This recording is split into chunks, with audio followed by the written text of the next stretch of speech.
Have the women's Olympic gold medalists in figure skating in the past 30 years just came out of nowhere and won? Maybe, sometimes, possibly. Today I'm going to be talking about the dark horses of Olympic gold medalists past. But before then, don't forget to like, share, hit that bell, and subscribe for more figure skating related content. I feel like every 4 years since I've been watching the Olympics since around 1994, I hear lots of surprise reactions to who won the Olympic gold medal. So I'm going to do what psychologists love to do, and this can annoy people, but let's look at the data. Let's see, have these really been people who come out of nowhere and win? We're going to start with the 1994 Olympics, which just is peak nostalgia for me, y'all. This, to my knowledge, was the first Olympics that I watched and the first time I watched figure skating. The American news media, they were like obsessed with Nancy Kerrigan and the Tanya Harding saga.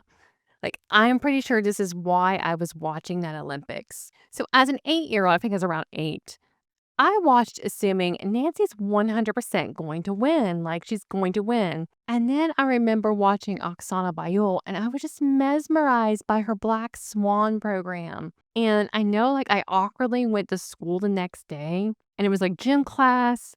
And then I started pretending to skate without skates and doing some jumps that I thought was a jump. Like, I absolutely adored her. So I was so excited actually when she won, following her free skate, or I think they may have actually called it the long program at that time. It was just so exciting. But my 8-year-old self was like, this feels so delightful but random. So was my childhood self right? Probably not. In fact, if anything, I was likely a product of the American news media. Because let's look at Oksana's accomplishments. So Oksana won the gold at the 1993 World Championships during the 92 and 93 season. So that was in 1993. And Nancy came in 5th place. Of course, she had some mistakes that led to that, but still she came in 5th place. And in looking at a breakdown of the rest of the events, so there wasn't really any Grand Prix series for us to compare the events. Like, there was no Grand Prix final to look at. And I'll be honest, back in that day, I really watched the Olympics and that was it. So I'm not sure kind of how huge these events were, because it looks like Skate America and all of those did not become a Grand Prix series until 1995. And then back then, they were actually called the ISU Champion Series. But what I can note is, of course, Nancy withdrew from some competitions, but Oksana had kind of like this building trajectory where she was either winning or getting a silver medal at different competitions. And of course, she got silver 2 years in a row in Europeans. Back then, there wasn't the 4 continents for us to look at and think kind of how did someone do with Europeans versus 4 continents. But overall, it does look like Oksana had this buildup. To this day, though, I still see debates like, was this out of nowhere or Oksana versus Nancy?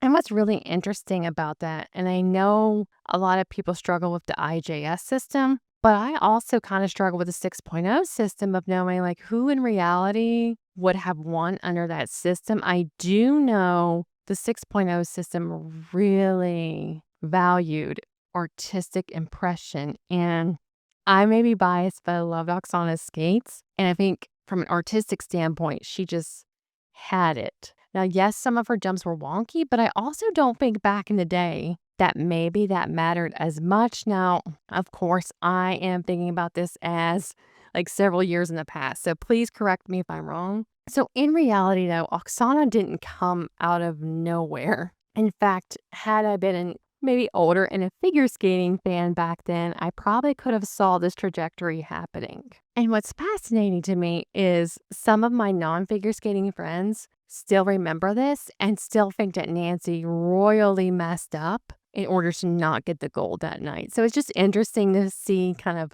what lore stays in and what lore kind of gets warped or a little bit confused, because we all back then were just kind of hit with this Nancy's going to get the gold. And in fact, my stupid 8-year-old self was like, oh, this is Nancy versus Tanya. Maybe if Tanya would have did some triple axels, but I think by then she just wasn't at her strongest point, technical wise. And of course, I mean, there's that whole, illegal activity thing. Though while researching this, it came to my attention from a lot of the forums I read and stuff on Reddit that actually Oksana's win at the 93 Worlds at the time, and maybe still, was viewed as a fluke because just so many people did not perform up to expectation. Regardless, though, if you just kind of look at the data that's right in front of you, could you really say that Oksana came out of nowhere? Again, this might be that thing where it came out of nowhere to some of us Americans, but maybe not to hardcore figure skating fans? Question mark. The 1998 Olympics results, some of y'all still have feelings about this, and that's okay. But I do know if you talk about the results of some people, you will see a certain stare in their eye that I can't quite explain. Michelle, going into that Olympics, was seen as the favorite to win. She was at peak popularity, probably starting in the mid-90s to 2000s. Peak popularity, household name. She was in ads. She was referenced in the media. Kind of a review of her career. Like if you look at her 95-96 season, she is unbeatable. Gold in everything. World champion, U.S. Nationals champion. Just overall a household name when you think about it. Even to this day, if you mention her name, even when you take out the fact that she had that cool gig with Biden, like people know who she is, unlike other skaters. So she had that really awesome season. But then when thinking about, did Tara come out of nowhere for the Olympics? If you look at the 96-97 season, so this is the season before the Olympics, Tara won the gold medal at the Champion Series final, which is the OG of which was now called the Grand Prix final. So she had more successful jumps in her short and free program and won gold there. I imagine that there were gasps heard all around the world. So then at the U.S. Championships, Michelle came in as the reigning U.S. champion from 96, but she fell twice and in her, I think it was in her free skate. And then suddenly Tara wins, and who at the time, and I think maybe still is, became the youngest skater to win the U.S. championship title. Actually, I have to look that up because I wonder if I'll look that up later. Anyway, and this is where Sports Illustrated did a piece on the Kwon Lipinski rivalry. It was titled, Tara Lipinski, who's just 14, was sweetheart of the skating nationals, while to 16-year-old Michelle Kwon fell the role of the sports grande dame. That's dramatic. Wow. The article also talks about how she was 14, Tara, and only last week she lost her final baby molar. And it talked about how she was tiny and 75 pounds and a tooth fairy, whatever. And so, while I talked about how it was a sold out performance, imagine that, y'all. Anyway, the article highlights how Michelle fell hard during one of her jumps and she became discombobulated. And it was surprising to her and the crowd, and how the crowd clapped and cheered for her. And she was able to persist. However, she had landed only 4 of her 7 triples cleanly. And then Tara just busted on in. Wow, this article really it gets a little bit passive aggressive. I don't know if that would be the right terminology, but it talks about she had an agent, a public relations firm, and at least one endorsement contract before she'd won anything more substantial. Put a pen in that because there was also an article, not an article, it was actually written in Christine Brennan's book focusing on that as well. But anyway, this article really goes on to talk about how Tara was made to seem more mature, even though if you compare Tara and Michelle, definitely Michelle seemed more mature. And oh my gosh, she even talks about how at one point there was a discussion about how even the Detroit Free Press wrote about her losing her final baby tooth. And Callaghan, I think it was her coach at the time, was mad because then the judges are going to think about that and make her feel like a kid. This article is very intriguing in ways they probably didn't mean to. Regardless, there's a long, drawn-out way of saying she skated like Tinkerbell and managed to defeat Michelle. The 90s were fascinating. Anyway, for the 1997 World Championships, Kwon struggled with a jump combination and as a result earned the silver while Tara earned the gold medal. There was some discussions at the time that although she completed 7 triple jumps and 2 double axels, the quote is, "You couldn't have put a piece of paper under them," meaning her jumps were small. Y'all, 90s skating was just peak drama. Like, you just can't help but love it. So overall, if you're looking at the season before, you would think Tara's expected to win. However, the 97-98 season just went a little bit differently. So keep in mind, again, figure skating was much larger back then. So the Kwon Lipinski rivalry, like the American press was making sure we all knew about it, like interfaces all over the place. So America was already primed for this. At the 1997 Skate America, Michelle beat Tara for the first time, actually, and it looks like in 3 competitions. And so she won the gold. Tara got the silver because during the free skate, Tara fell on her triple lutz. And also she received lower technical marks. There was like some theatrics out there about, oh my gosh, why did the judges do this to the reigning world championship? Again, 90s skating drama peak, guys. It's just at the peak of what you want it to be. And Tara just kept getting silver in all of her other competitions. Except she did get the gold for the 97-98 Champions Series final. Michelle withdrew from this because of an injury, so people didn't get to see them skate against one another. At U.S. Championships, the 98 one, Michelle rose from the ashes and got her crown back, winning the gold, and Tara ended up falling on a triple flip attempt, therefore getting the silver.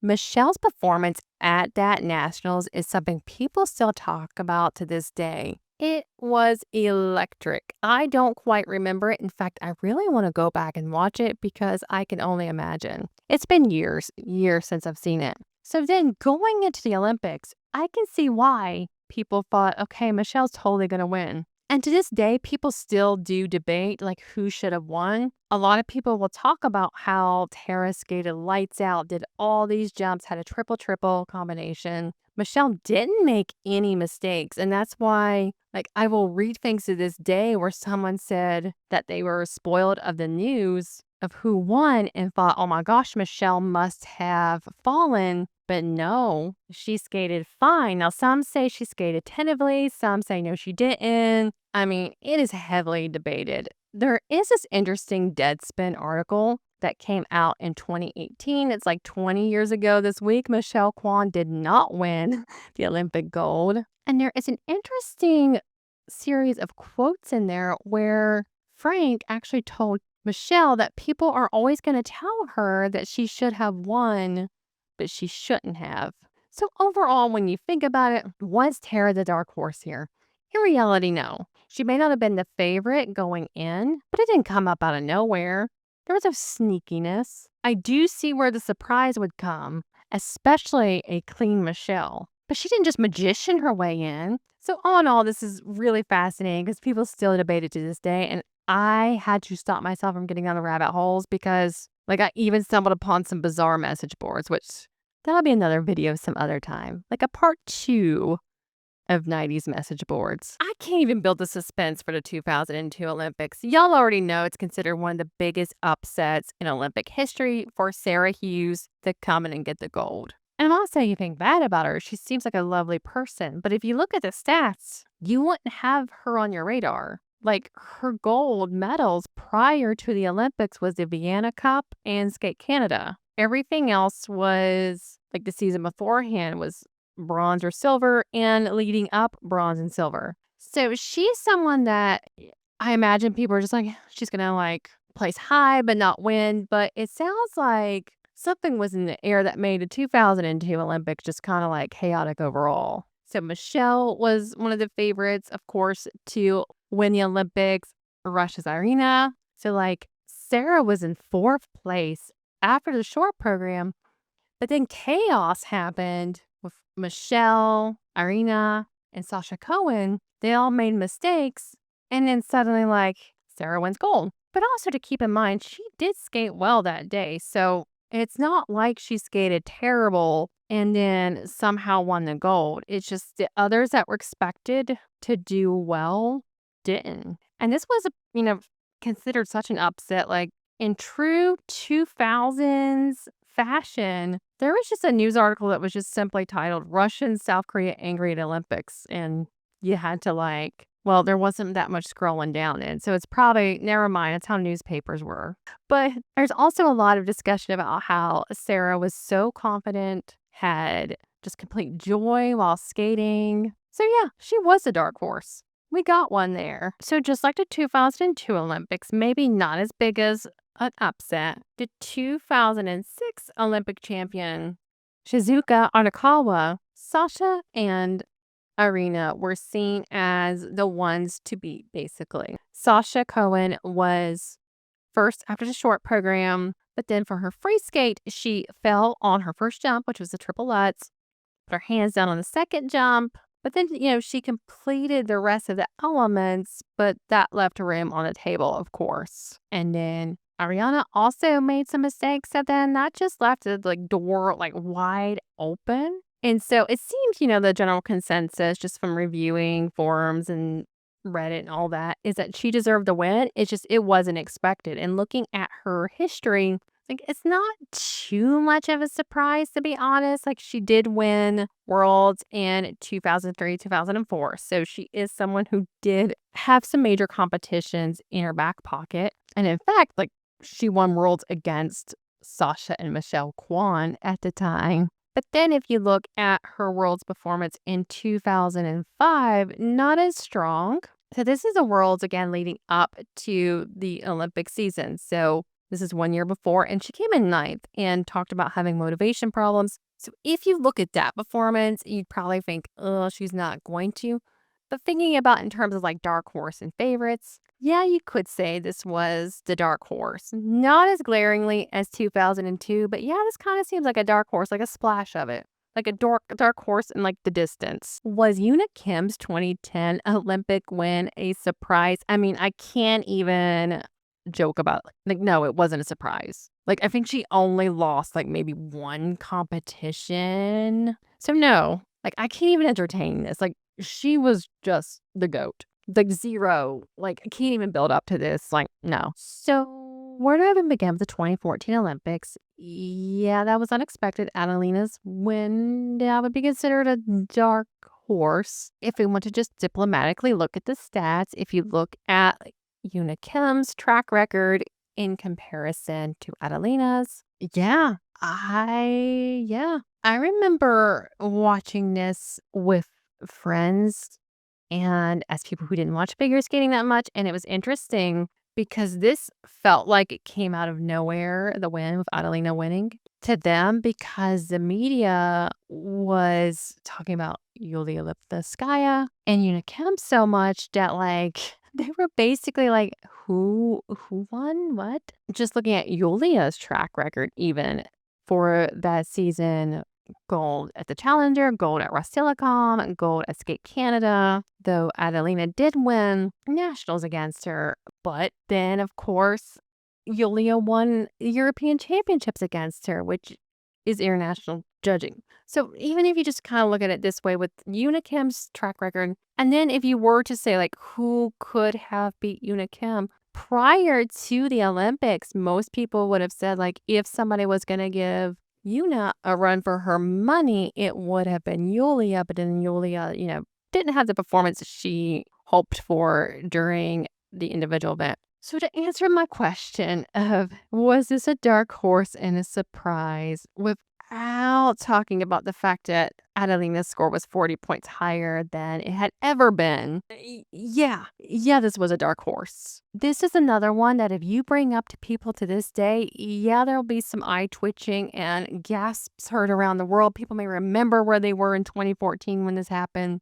It's going to be a flash bob memory. The 2018 women's figure skating results are ones I do also still see people debate to this day. When thinking about, was this perhaps an upset or unexpected? Yes and no. So I can see, though, why this may have been surprising to some and why you might label it as an upset. Because if you look at Yevgenia's whole entire performance at quad, she dominated. She was a 2-time world champion. She had 2 European championship medals that were gold. Like, she really dominated. In fact, she only, for the 2015, 2016, and 2016, 2017, only won gold except for when it came to like team challenges. So, really, the one that if you're thinking about the 2018 Olympics, you're like, this is the one to beat. She's going to win. It's going to be hard for anyone to beat her. She had also a wide fan base. And even the fluff pieces for the 2018 Olympics had Yevgenia in it. And sometimes I felt like they had it maybe fluff pieces about her more than they did like the American skaters or like beloved skater. So incredibly popular. Some factors though to consider for the 2017-2018 season was one, Alina Zagitova, her training mate at the time, became senior eligible, and Yevgenia was injured. Yevgenia ended up withdrawing from the Grand Prix final, and she was unable to defend her title at the Russian National Championships. In pops in Alina Zagitova, who was undefeated that season. At that time, of course, she was a Grand Prix finalist. She won nationals at that time. So she was racking up the gold and racking up the reputation. She had a fully backloaded program, which at the time you were allowed to do. So for those of y'all who don't know, at this point in time, you could put all of your jumps at the end of your program and get a bonus for each of the jumps. Now it's a little different. So that put Zagitova at an advantage. Yevgenia also typically did backloaded programs. However, hers changed up a bit coming back from the injury. So then enter the 2018 Europeans, where this was the first time that Alina beat Yevgenia. So this kind of felt like foreshadowing about what was to come when thinking about the Olympics. And so keeping all these factors in mind, thinking about Zagitova's undefeated season, her building up that reputation, Yevgenia being out for a couple competitions, and then just thinking about the mathematical aspect of you have one skater doing a fully backloaded program and one that did not. And then even their packaging, like Zagitova with tutus and more balletic type programs compared to someone getting hit by a train. Loved both programs. So really just kind of thinking about though, like when it comes to terms of packaging and war horses for the Olympics, how we all know sometimes like the more traditional things and the feminine ballerina type presentations tend to be a larger hit with the judges. So the take home from this is, was it an upset? Yes and no. I'm still kind of stuck on that. Yes, if you think about the whole Olympic quad. No, if you think about that season. There are so many nuances to the results of the 2022 Olympics for women that makes it really difficult to even discuss dark horse versus upset versus expected type of win in a lighthearted way. So I'm going to try to do this delicately, keeping in mind, at the time there was a minor involved. So going into that season, 100% expected Kamila Valieva to take the Olympic gold. It was a no-brainer for me and for most fans. I mean, she was undefeated at the time. Lots of discussions about people who saw her in person and talked about just her speed. Beautiful skater with all the Ultra C elements ever. And also, like, once she had that triple axel, it was just unbeatable. Triple axel, quads, and her artistry. But then, of course, there was the doping scandal, and it wasn't unexpected for her to struggle in the free skate after the media attention and all of that leading up to that event. So that wasn't surprising. Now, for Anna Shcherbakova to win, if she would have won in different circumstances, I would have been like, wow, that's surprising. But at this point, Anna winning was not a surprise. It was maybe a slight surprise for me, only because of the practice notes I read of where her skates were not, like something was wrong with her skates. She wasn't landing her jumps great. Like she was having what seemed like a chaotic overall existence, but something that I really should have thought about at the time. Like, Anna has grit and can pull through when she needs to. So it's fascinating because, like, her even being called for the Olympic team was controversial because she just wasn't, performing as well as usual, even though she was a reigning world champion. So, was this an upset? Yes and no. I personally at the time had predicted that maybe Sasha would win, only because I knew she was gonna pull out 5,000 quads, but that didn't happen. So this whole situation, though, was highly atypical. Typically, when we're thinking about, like, all the upsets and all this, we don't have a whole doping scandal and somebody reacting to that. We also don't usually have people, though, who have been accused of a doping scandal get to skate also. So, yeah, that was that was a weird time. So the overarching take-home message of this is, yeah, there are at times where there is an upset, although it seems to be more rare.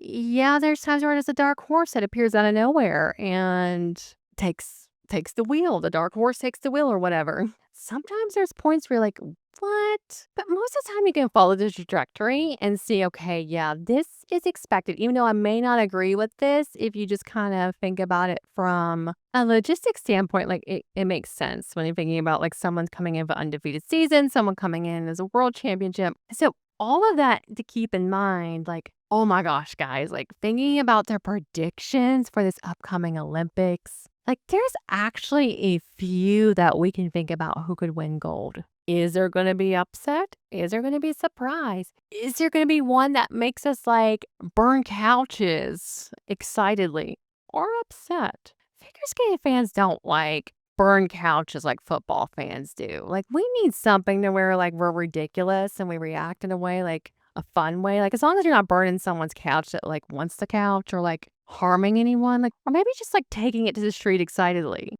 So like if Alyssa or Amber win the Olympics, Americans should all just like get up out of their chairs at once and go outside to the streets excitedly. I don't know. All this to say is like I'm so excited for this upcoming season and this Olympics because I think there's so many different stories that make it to where we can't 100% predict who's going to win, but there are many different like splashes and flares of things that might make it to where we maybe could consider a few things. So y'all, it's almost here, the Olympic season. I'm getting impatient for it. It's like our Christmas. It's like even just like the whole season is just one giant Christmas because we know what's going to happen. All right, y'all.